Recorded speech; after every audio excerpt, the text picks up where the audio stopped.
আসসালামু আলাইকুম। আশা করছি সবাই ভালো আছেন। আজ আপনাদের সাথে শেয়ার করব আমার খুবই পছন্দের একটা খাবার, কাঁচা কলা ভর্তা। টক ঝাল মিষ্টি এই কাঁচা কলা ভর্তাটা আমার দুপুরবেলা খেতে খুবই পছন্দ। আর আমরা সবসময় গরমের দিনে এই ভর্তাটা খেয়ে থাকি।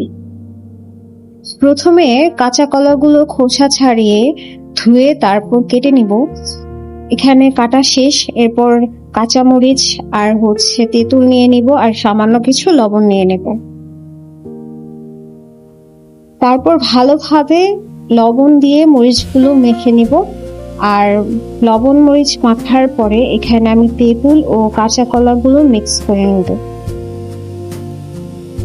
এখানে সবগুলো উপকরণ ভালোভাবে মেখে নিতে হবে। মেখে মেখে এই পর্যায়ে একটু পানি বের হয়ে যাবে কলা থেকে, তো ততক্ষণ মেখে নিতে হবে।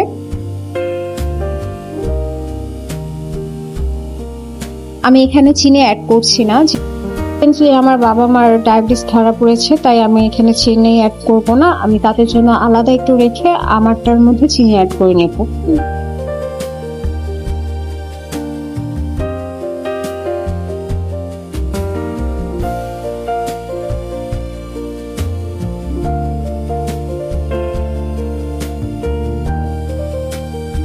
ভর্তা মাখা হয়ে এলে এখানে আমি আমার বাবা মার জন্য আলাদাভাবে চিনি তুলে রাখছি।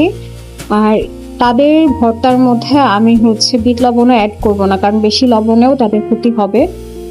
আর আলাদাভাবে যতটুকু আমার জন্য রেখেছি সেখানে আমি বিট লবণ আর চিনি অ্যাড।